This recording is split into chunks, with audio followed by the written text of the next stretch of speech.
जश्न गौसुल वरा के ताल्लुक से मैं ये बात आपके ज़हन में उतारूंगा कि गौसे आजम की शान किस कदर बुलंद है। बंदूक दे दागे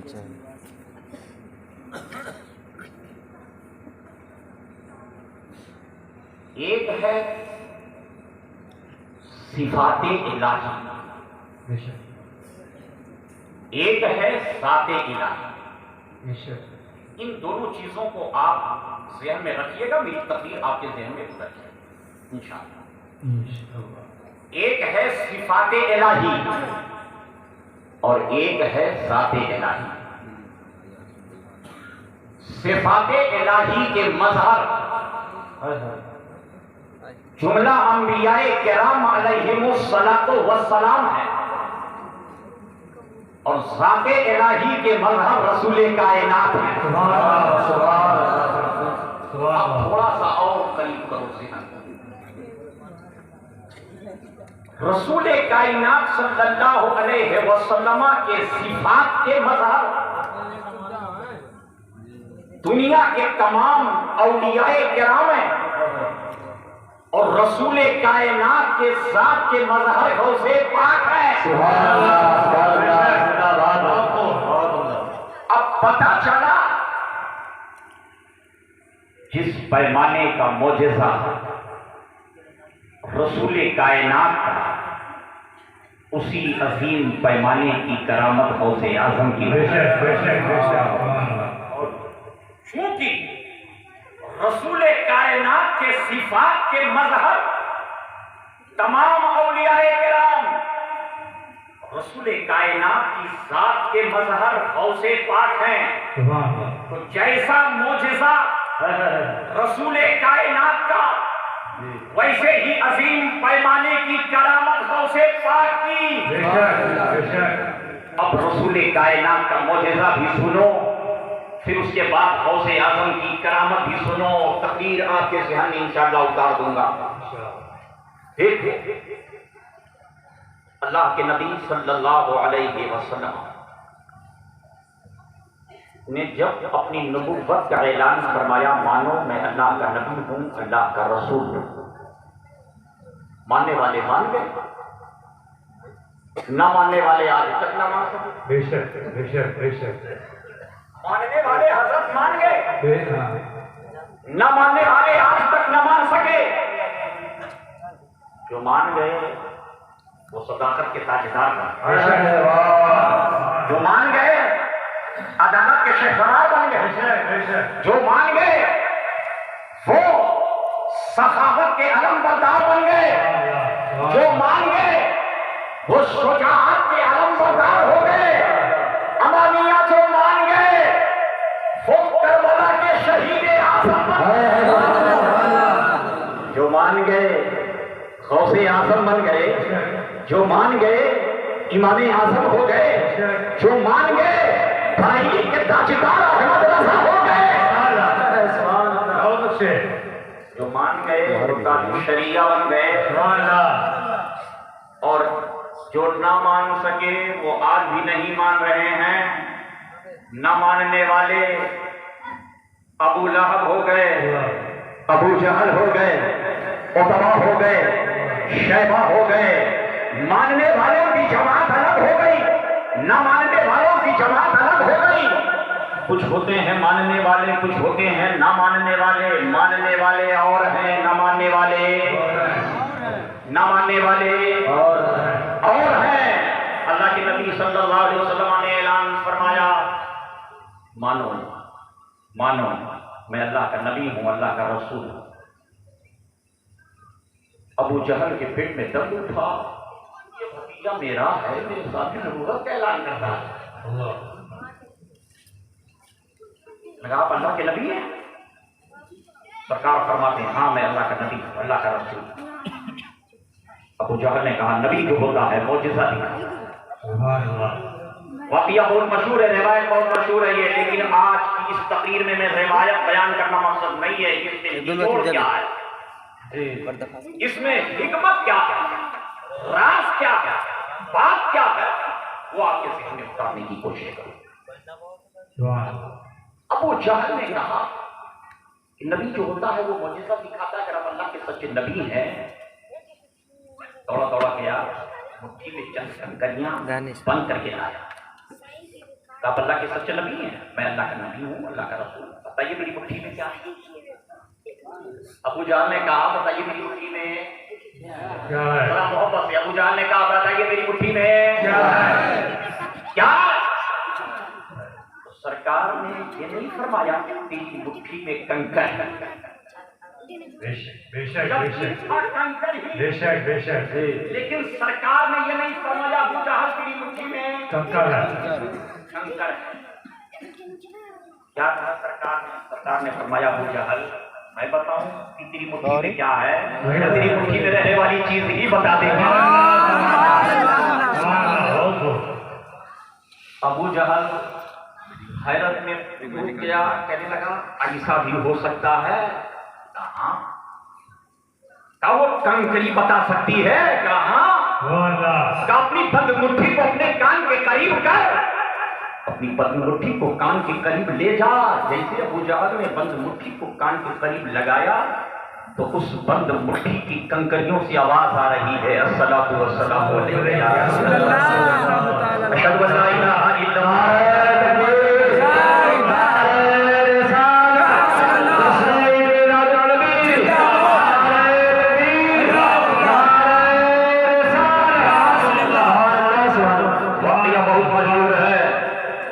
लेकिन मैं आपके ज़हन में वो बात उतारना चाहता हूं कि जब अबू जहल अपनी बंद मुट्ठी में कंकर लेके आया, पूछा या रसूल अल्लाह बताइए मेरी मुट्ठी में क्या है, तो सरकार ने ये क्यों नहीं कहा अबू जहल तेरी मुट्ठी में कंकर है, जबकि कंकर ही था।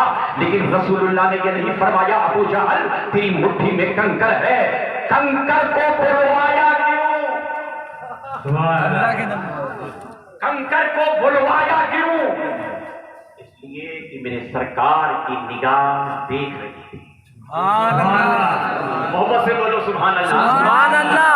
सरकार की निगाह देख रही थी कि कल आने वाले दौर में जब हमारे इस अजीम मौजिज़े को उलमा बयान फरमाएंगे, मिंबर रसूल से वाजिद अली फैज़ी बयान करेगा, जब हमारे इस मौजिज़े को कारी हसन अली साहब जब बयान करेंगे, इस मौजिज़े को मास्टर रफ़ाकत हुसैन साहब जब बयान करेंगे, इस मौजिज़े को जब नासखा हजरात अपने अशार के जरिए से कौम के दिलों पर हुक्मरानी करेंगे, अपने अशार के जरिए से हमारे इस मौजिज़े को बयान करेंगे, पढ़ेंगे,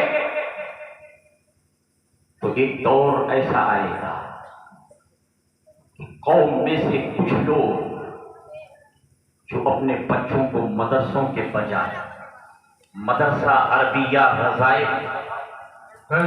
मुस्तफा, मदरसा अरबिया फैज़ मुस्तफा के बजाय कॉलेज में भेजते हैं, वो ललकार के खड़े हो जाएंगे, कहेंगे मौलाना आप अपने नबी की बढ़ बढ़ के तारीफें क्यों करते हो? अपने नबी का जिक्र बढ़ बढ़ के इस तरीके से क्यों कर रहे हो? अरे जो काम तेरे नबी ने किया है आज हम भी तो वो काम करके दिखा रहे हैं। अगर रसूलुल्लाह ने अबू जहल की बंद मुट्ठी में रहने वाली कंकर को बता दिया है, तो हम भी तो अल्ट्रासाउंड के जरिए से रहने वाले पेट के पत्थर को बता दिया करते हैं। रसूलुल्लाह ने अगर उसकी साइज को बताया है तो हम भी तो साइज को बता दिया करते हैं। अगर रसूलुल्लाह ने उसकी तादाद को बताया है तो हम भी तो तादाद को बता दिया करते हैं। तो जो काम रसूलुल्लाह ने किया है वो काम आज हम भी तो करके दिखा रहे हैं। ये इल्म साइंस पढ़ने वाला याद रखिए ललकार के कहेगा क्यों अपने नबी की बढ़ के तारीफें कर रहा है, क्यों अपने नबी के गुण गा रहा है? जो काम तेरे नबी ने किया है वही काम हम भी तो करके दिखा रहे हैं। तो सुनो, रसूलुल्लाह ने ऐसा मौजिज़ा कौम के सामने पेश कर दिया कि कयामत तक इल्म साइंस के लिए चैलेंज हो जाए। इल्म साइंस पढ़ने वालों, कॉलेज में पहुंच करके याद रखो, इल्म हासिल करने वालों, कॉलेज में पढ़ने वालों, सुनो, तुम कितनी भी तरक्की क्यों ना कर लो,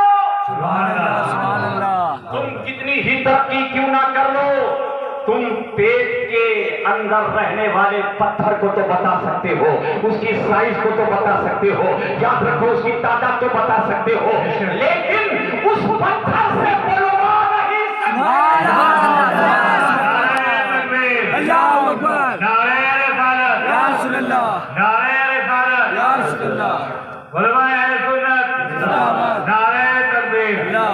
उस पत्थर को बुलवा नहीं सकते। तो रसूलुल्लाह ने ऐसा अजीम मौजज़ा पेश फरमाया कि क़यामत तक इल्म साइंस पढ़ने वालों का ये चैलेंज हो जाए कि दुनिया वालों कितनी तरक्की कर लो, कितनी तरक्की कर लो, लेकिन पत्थर को बुलवा नहीं सकते। अब आओ ठहरो यहाँ, जिस अजीम पैमाने का मौजज़ा रसूल कायनात का, उसी अजीम पैमाने की करामत सुनो गौसे आज़म हुजूर सैयदना गौसे आज़म रज़ियल्लाहु ताला। क्यों? इसलिए कि मैंने शुरू में आपसे कहा था कि अल्लाह की जात के मज़हर है रसूल कायनात, और रसूल कायनात की जात के मज़हर है गौसे पाक। अजीम पैमाने का मौजज़ा रसूल कायनात का होगा, उसी अजीम पैमाने की करामत गौसे आज़म की। अब आओ देखो, चलो चलते हैं गौसे आज़म की बात। आपका बचपन मुलाहिज़ा करो, ईमान ताज़ा हो जाए।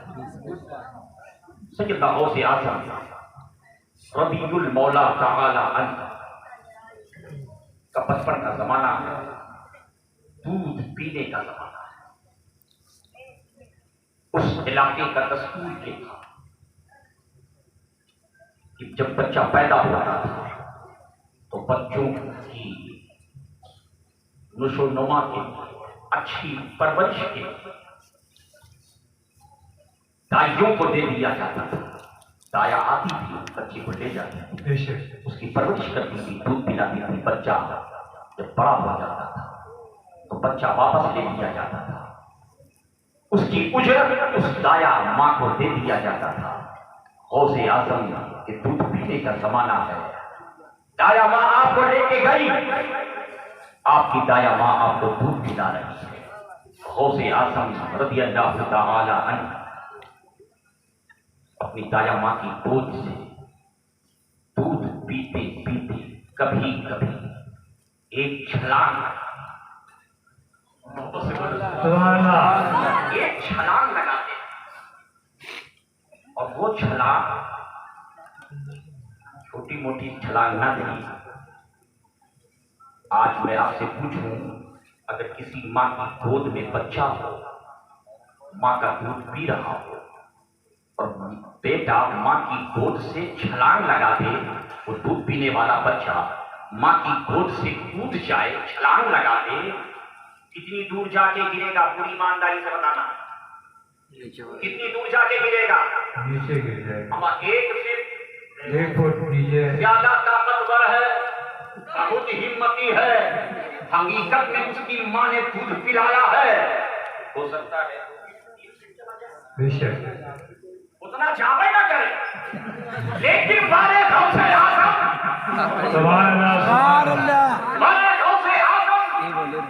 गौसे पाक रज़ियल्लाहु ताला जब अपनी दाया माँ की गोद से छलांग लगाते तो 1-2 फीट नहीं, 10-20 फीट नहीं, 40-50 फीट नहीं, 100-200 फीट नहीं, 1000-2000 फीट नहीं, 1,00,000-2 लाख फीट नहीं, करोड़-10 करोड़ फीट नहीं।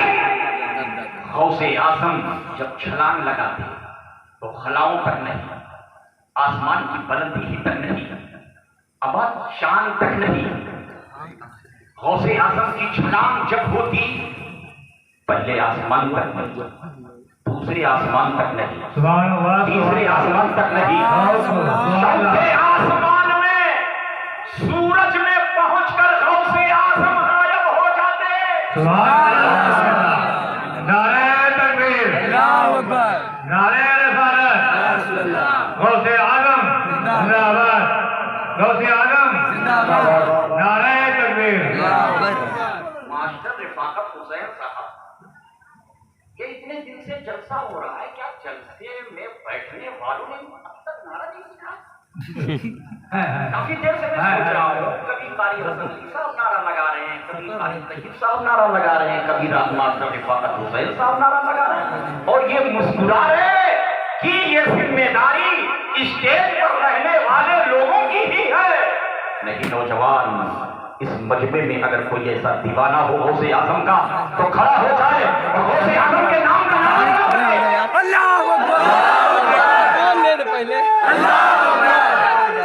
या रसूलल्लाह, या रसूलल्लाह, जिंदाबाद, जिंदाबाद, नहीं छोड़ेंगे, नहीं छोड़ेंगे। अल्लाहू अकबर। यार ये पार्टी नौजवानों की है, तगड़ी पड़ रही है, इधर बूढ़े लोग नहीं बैठे।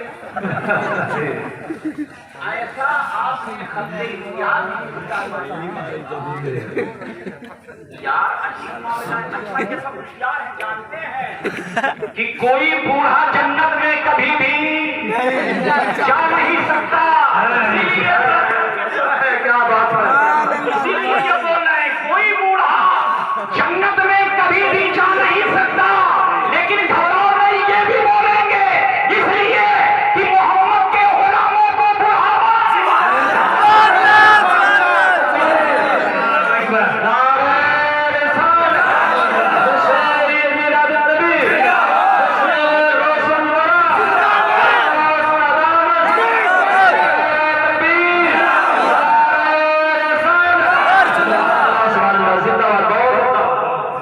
सैयदना गौसे पाक रज़ियल्लाहु ताला अन्हु जब अपनी दाया माँ की गोद से छलांग लगाते तो कहाँ जाकर गायब होते?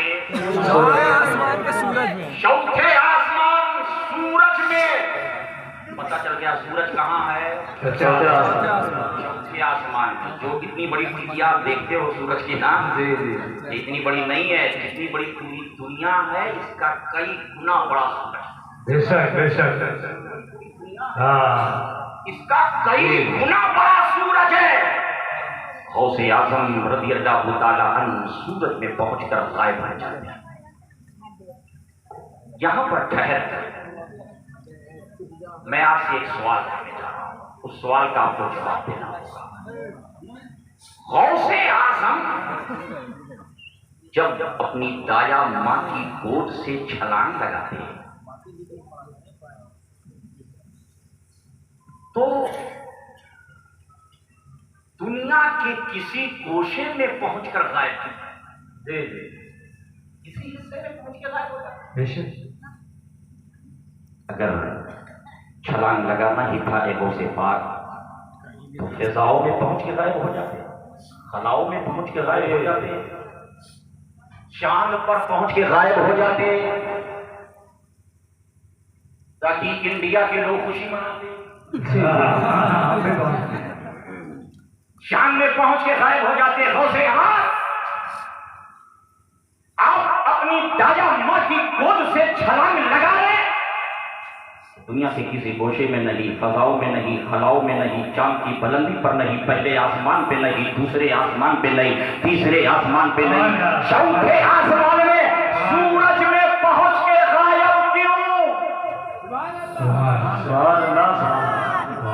तो इसका जवाब आओ आपकी दाया माँ से पूछ लेते हैं। जब रफ्ता रफ्ता आप बड़े शबाब की मंजिल पर आ गए, जवान हो गए, गौसे आजम बड़े बड़े बड़े, एक दिन गुजरे विलायत में शहंशाह बगदाद जलवागर थे, बैठे हुए थे, तमाम मुरीदीन चाहने वाले भी हाजिर थे आपकी बारगाह में। इतने मौके थे आप मुरीदों से। इतने में एक औरत आई, वो औरत आई तो गौसे आजम की पूरी तवज्जो मुरीदों से हटकर उस आने वाली औरत की जानिब हो। सुभान अल्लाह, सुभान अल्लाह। लोग हैरान हैं, जमाना परेशान है, आखिर गौसे आजम रज़ियल्लाहु ताला हमसे मज़े गुफ्तगू थे, हम गौसे आजम की बारगाह में हाजिर, ये औरत आई तो पूरी तवज्जो गौसे आजम की उस आने वाली औरत की जाए। जैसे ही वो औरत करीब आई तो गौसे आजम उठ के खड़े हुए। सुभान अल्लाह, सुभान अल्लाह। मोहब्बत से बोलो सुभान अल्लाह। गौसे आजम उठ के खड़े हो गए। जमाना हैरान है, परेशान है कि आखिर गौसे आजम खड़े क्यों हुए। तो गौसे आजम ने क्या फरमाते, लोगों तुम ये सोच रहे होगे कि ये औरत कैसी है, क्यों इसका इस्तेमाल फरमा रहे हैं। अब्दुल कादिर जिलानी सुनो, ये औरत आम औरत नहीं है, ये औरत वो औरत है जो मेरी दाया मां है। सुभान अल्लाह। बचपन के अय्याम में, बचपन के जमाने में जो मुझे दूध पिलाया करती थी, ये वो मेरी दाया मां है। लोगों मैं अपने दाया मां का एहतराम करता हूं। सुभान अल्लाह। बहुत गौसे आजम ने एक पैगाम दे दिया। बेशक बेशक ये पैगाम पूरी कौम के नाम। बेशक। तो के पास हो जियालू मुसलमानों, आए हो जश्न गौसुल भरा में, आए हो जश्न गौसुल भरा का पैगाम सुनने के लिए, तो पैगाम लेकर के उठो। गौसे आजम ने पैगाम दे दिया कि आए लोगों अपनी दाया मां का भी एहतराम करना, अपनी दाया मां से भी मोहब्बत करना। जब गौसे आजम ने यह पैगाम दे दिया कि जब अपने दाया मां से भी मोहब्बत करना, तो जो तुम्हारी हकीकी मां हो फिर उससे मोहब्बत का आलम तुम्हारा कैसा होना चाहिए, इसका अंदाजा ही नहीं लगाया जा सकता है। गौसे आजम इरशाद फरमा रहे हैं, अपनी दाया मां से भी मोहब्बत करो और अपनी हकीकी मां के कदम चूम लो।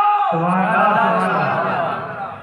उनका फरमान है, उनका पैगाम है। अब आओ देखो, गौसे आजम रज़ियल्लाहु ताला अन्हु मिंबर पर अपने करीब, अपने बगल अपनी दाया मां को बैठा ला। इरशाद फरमाते हैं गौसे आजम, दाया मां कैसे आना, आप क्यों तशरीफ लाई हो। किसी चीज की जरूरत थी तो अब्दुल कादिर को हुक्म देता, मैं आ जाता, आप क्यों आई। दाया मां की आंख में आंसू आए। अब किया शहंशाह मक्कार, आज आपकी बारगाह में एक सवाल पूछने आए। सुभान अल्लाह, सुभान अल्लाह। आज आपकी बारगाह में एक अरीसा लेके आई। सवाल पूछने वाला, अरीसा पेश करने वाला वो जाहिर सी बात है, प्यासा कुएं के पास जाता है, कुआं उठ के प्यासे के पास नहीं। औरतों से गुजारिश है बैठ जाएं, खाई ना रहें। वो औरत ही नहीं है जो बोले, ये उसकी हाँ, जरा सा बाहर आए, कम से कम पर्दे का लिहाज करें, आवाज का पर्दा होता है। आप लोग तशरीफ रखें। खाई